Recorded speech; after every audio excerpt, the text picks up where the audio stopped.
Sot do të flasim, do të bëjmë review dhe unboxing Android boxit më të mirë të krijuar këto 7 vite të fundit, që quhet Nvidia Shield Pro. Ky Android box i krijuar nga kompania Nvidia në vitin 2019, edhe pse ka kaluar plot 7 vite, vazhdon akoma të qëndrojë në krye të klasifikimit të cilëtetit të Android boxeve, duke ofruar një performancë dhe cilëtet të jashtëzakonshëm, dhe që edhe pse kanë dalur shumë Android boxe të tjera vitet të fundit, akoma nuk kanë arritur që ta mposhtin këtë lloj Android boxi. Video do jetë pak më zgjatë se herë tjera, kjo për shkak se do të kemi një review për te unboxing, cili do të futet në planin pak më të detajuar se si funksionon ky lloj produkti. Kështu që në rast se doni ta ndiqni videon e plot për te TikTokut, ku do të jetë vetëm një video e shkurtër highlightsi, ju sugjeroj që të kaloni në YouTube tek nerd.al dhe ta ndiqni videon më të detajuar.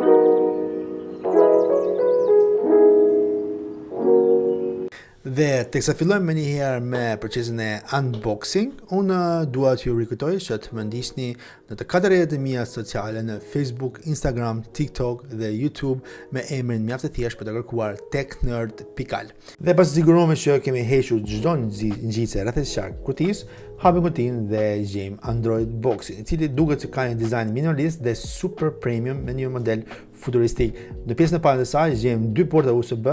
Ethernet cable si dhe HDMI. Gjithashtu kemi edhe telekomandatën 3 këndore me butona ndezje, e cila ka një formë të veçantë gjatë kohës që ju e mbani, duke u përshtatur me formën e dorës dhe duke bërë shumë të rehatshme gjatë kohës që mbani telekomandën. Nvidia Shield TV Pro vjen me procesorin Tegra X1 plus 3 GB RAM dhe 16 GB memorie të brendshme, por që mos u shqetësoni sepse memorien mund të arrisni me anë të një USB-je ose me anë të një hard diski të jashtëm që mund të shtohet Android boxit dhe mund të operojë si një storage i jashtëm i saj në rast juve doni të luani për shembull lojra të ndryshme. Dhe ky është user interface i Nvidia Shield Pro. Si shikoni, është një user interface mjaft i pastër, mjaft i këndshëm, dhe në taskbarin e sipërm kemi butonin Home, kemi dhe mikrofonin në rast juve doni të kërkoni duke përdorur mikrofonin e telekomandës pa shkruar me tastier, si dhe pjesë të tjera të aplikacioneve që të janë të instaluara në pajisjen time në Android box. Ky Android box pra vjen me Android 11, i cili mund të duket i vjetër, por që suporton në mënyrë mjaft të mirë të gjitha aplikacionet më të fundit që dalin pa pasur glitche apo pa pasur bugs ose pa pasur probleme në hapjen e tyre. Duke qenë që mua personalisht ky user interface nuk është se më pëlqen shumë, kam vendosur të instaloj një launcher që quhet Projectivity dhe që e bën eksperiencën e navigimit në Android box shumë herë më të bukur dhe shumë herë më komode për syrin tim. Kjo bazohet në bazë të preferencave tuaja që keni. Duke i kategorizuar programet në më të preferuar të mia që unë përdor më shpesh, siç janë Streamio, Kodi dhe IPTV,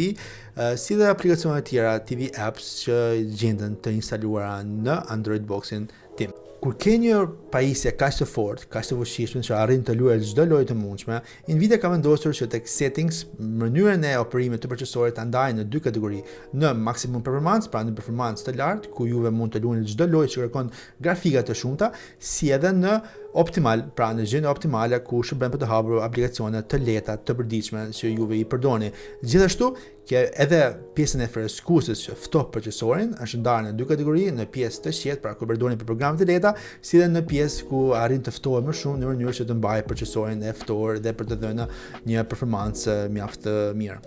Nga ana e videos, kjo pajisje është një bish e vërtet. Mbështetet në 4K HDR Dolby Vision dhe fal AI upscaling videot në 720 apo dhe 1080p permision automatikisht me një cilësi deri në 4K. Rezultati, pamje më të pastra, më të preta dhe shumë herë më profesionale. Nvidia Shield operohet nga sistemi Android TV. Duhet të dini dallimin mes Android TV dhe Android që keni në telefonin tuaj, sepse nëpërmjet saj në Play Store nuk janë të gjitha programet që mund të gjeni në telefon. Kjo sepse çdo program është i optimizuar për të hapur në televizor. Por siç e dini, un kam rrezitë për çdo gjë dhe për të shkarkuar programet, çdo program që gjeni në Play Store, juve me anë të një aplikacioni APK Pure, juve mund të shkarkoni çdo aplikacion që gjendet në Play Store, duke i bërë pra bypass aplikacioneve të optimizuara vetëm për televizor. Dhe në përfundim, në rast se doni një experience me performancë mjaft të lartë, me një cilësi premium si në video ashtu edhe në audio, si dhe të luani çdo lojë të mundshme që gjendet në Play Store, Nvidia Shield është zgjidhja për juve. Dhe në rast se ju pëlqejnë videot e mia, gjithashtu mos harroni të bëni like dhe share në këtë mënyrë duke më suportuar mua dhe duke bërë komunitetin tonë teknologjik sa më të madh. Nga unë Teknerd, mirupafshim dhe shimin në video tjetër.